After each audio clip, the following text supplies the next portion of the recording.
સુરત શહેરના સચિન વિસ્તારમાંથી 55,48,000 રૂપિયાના એમડી ડ્રગ્સ સાથે સુરત ક્રાઇમ બ્રાન્ચે 3 લોકોની ધરપકડ કરી હતી। આ ત્રણેય આરોપી પૈકી તૌસીફની પૂછપરછ દરમિયાન પોલીસને જાણકારી મળી કે આ ડ્રગ્સ તેઓ મુંબઈના નાલા સોપારાથી લાવ્યા હતા। જ્યારે પોલીસે વધુ તપાસ હાથ ધરી ત્યારે તેઓ પણ ચોંકી ઉઠ્યા હતા, કારણ કે આ ડ્રગ્સ તેઓએ અજય ઠાકોર અને નાઇજીરિયન નાગરિક પાસેથી ખરીદી સુરતમાં વેચવાના હતા। ક્રાઇમ બ્રાન્ચ જે નાઇજીરિયન નાગરિક ડેવિડ અને અજય ઠાકોરની ધરપકડ કરી વધુ તપાસ હાથ ધરી છે।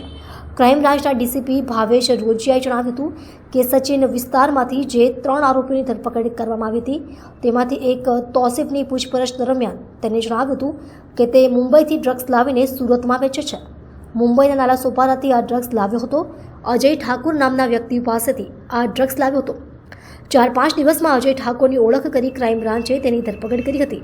અજય ઠાકોરની પૂછપરછ દરમિયાન ચોંકાવનારું નામ સામે આવ્યું, જે નાઇજીરિયનનું હતું। નાઇજીરિયન ડેવિડ કુચે નાલા સોપારામાં જ રહે છે। મૂળ નાઇજીરિયાનો વતની છે, પરંતુ 10 વર્ષથી મુંબઈ નાલા સોપારામાં રહે છે। સુરત ક્રાઇમ બ્રાન્ચ દ્વારા 16/11/2024ના રોજ no drugs in Surat city અન્વયે સુરત ક્રાઇમ બ્રાન્ચ અને સુરત સિટી દ્વારા ડ્રગ્સ વિરુદ્ધની મુહિમ ચલાવી અને સતત ડ્રગ્સ માફિયાઓ વિરુદ્ધ કામ કરી રહ્યા હતા।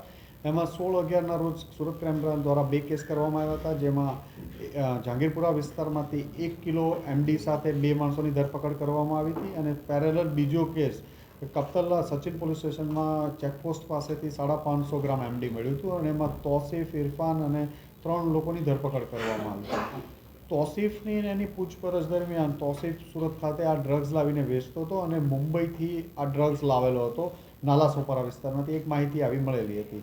એની પૂછપરછ દરમિયાન નાલા સોપારામાંથી અજય ઠાકુર નામના એક માણસ પાસેથી લાવતો હતો। અજયને ક્રાઇમ બ્રાન્ચની ટીમ દ્વારા 4-5 દિવસથી આઈડેન્ટિફાઈ કરીને ત્યાં રેડ કરવામાં આવી અને અજય ઠાકુરને મળ્યો। અજય ઠાકુરની પૂછપરછ દરમિયાન આગળ એક ચોંકાવનારું નામ નાઇજીરિયનનું મળ્યું, ડેવિડ ઉચ્ચે નામ।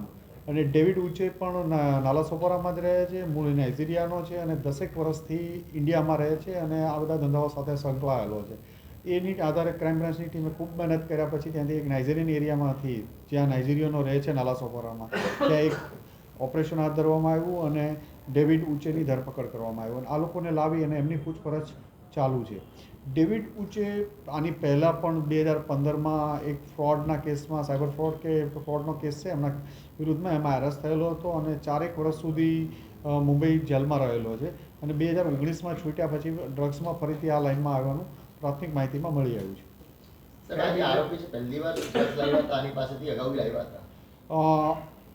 જે અહીંથી તૌસીફ છે એ મુંબઈથી ઠાકુર પાસેથી આની પહેલાં લઈ આવેલો હતો। ઠાકુર આ ડેવિડ ઉચ્ચે પાસેથી પણ પહેલાં લઈ આવેલો હતો, એટલે એ એમની પાસેથી પહેલાં લાવીને વેચી ચૂક્યા છે।